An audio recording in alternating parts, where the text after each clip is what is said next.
Hey guys, welcome back to my channel. तो मैंने यहाँ पर बना रहा था रश्मिका मंदना का पोर्ट्रेट। ऑलरेडी मैंने एक वीडियो बना चुका हूँ, वहाँ पर मैंने आपको दिखाया आउटलाइन किस तरह से बना सकते हैं। अगर अभी तक वो वाला वीडियो नहीं देखा है तो कोई बात नहीं, इस वीडियो के नीचे डिस्क्रिप्शन पर लिंक है, वहाँ पे जाके आप सीख लो आउटलाइन किस तरह से बना सकते हैं। तो जो ये वीडियो है, यहाँ पर मैं आपको शेडिंग सिखाऊंगा, एकदम रियलिस्टिक शेडिंग किस तरह से करते हैं आपको फुल स्टेप बाय स्टेप दिखाऊंगा। तो इसलिए जो वीडियो है लंबा है। जो ये वीडियो है इसको मैं 2 नहीं तो 3 वीडियो पर डिवाइड करूंगा, क्योंकि एक ही वीडियो के अंदर आपको सब कुछ अगर मैं समझाऊं तो जो ये वीडियो है 2 से 3 घंटा लग सकता है। तो इसीलिए मैं इस वीडियो को 2 नहीं तो 3 पार्ट पर डिवाइड करूंगा।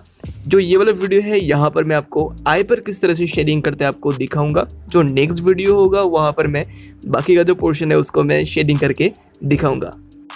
अगर आप मेरा वीडियो देखते हो तो आप लोगों को तो पता चल चुका होगा किस तरह से मैं ये पोर्ट्रेट बनाने वाला हूँ। यहाँ पर मैं लेयरिंग मेथड का इस्तेमाल करूँगा, मतलब एक लेयर बनाऊँगा, बेस लेयर बनाऊँगा, उसके बाद उसको मैं शेड करूँगा, ब्लेंडिंग करूँगा, उसके बाद मैं डार्क वैल्यू को ऐड करूँगा। यहाँ पर आप देखो, ज़्यादा मैं यहाँ पर मटेरियल का इस्तेमाल नहीं करूँगा, आप घबराओ मत। मतलब क्या क्या यहाँ पर सामान मैं यहाँ पर इस्तेमाल करूँगा, आप बिल्कुल मत घबराना। बहुत ही सिंपल और बहुत ही आसान सा यहाँ पर मैं और बहुत ही कम मटेरियल यहाँ पर यूज़ करूँगा। पेंसिल जो कि 2 ग्रेड का मैं पेंसिल इस्तेमाल करूँगा, एक लाइट ग्रेड का पेंसिल जैसे कि HB, 2B, 3B और एक डार्क ग्रेड का पेंसिल 6B, 10B, इस तरह से।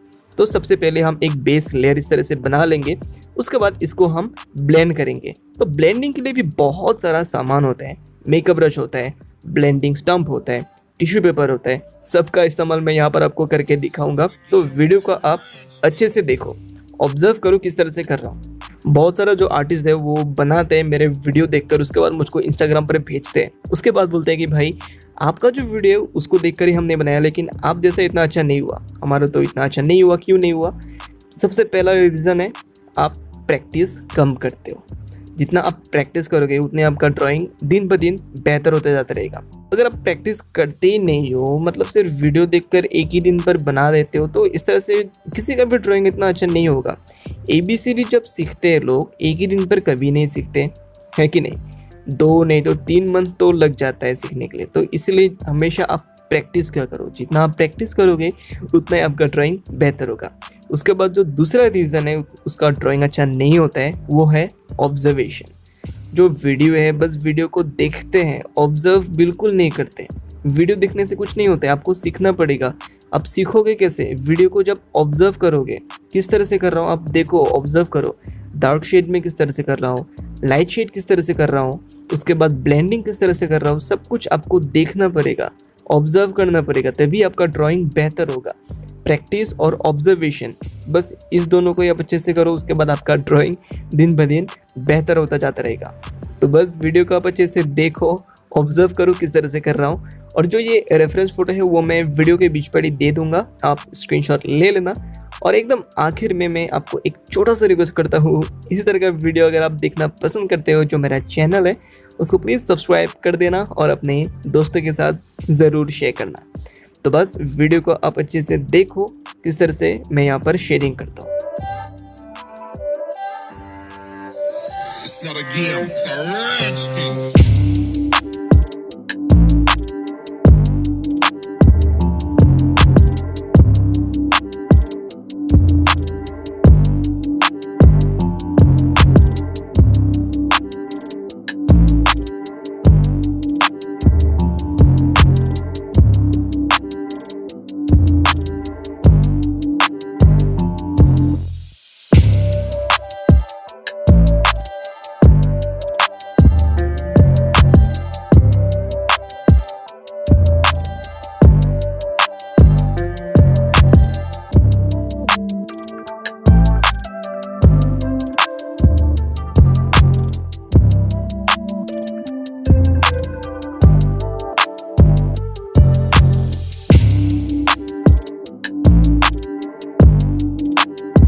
तो बस जो हमारा आई है वो ऑलमोस्ट रेडी हो चुका है। बाकी जो डिटेलिंग पोर्शन है उसको हम एकदम लास्ट पर करेंगे। तो तब तक के लिए आप यहाँ तक बना लो किस तरह से मैंने किया। आप वीडियो को ऑब्जर्व करो, उसके बाद यहाँ तक बना लो। उसके बाद जो नेक्स्ट वीडियो होगा वहाँ पर मैं जो बाकी का पोर्शन है वहाँ पर शेडिंग करके आपको दिखाऊंगा, तो वो वाला वीडियो आप ज़रूर देखना। तो बस आज के इस वीडियो के लिए इतना ही। Stay tune for the next video.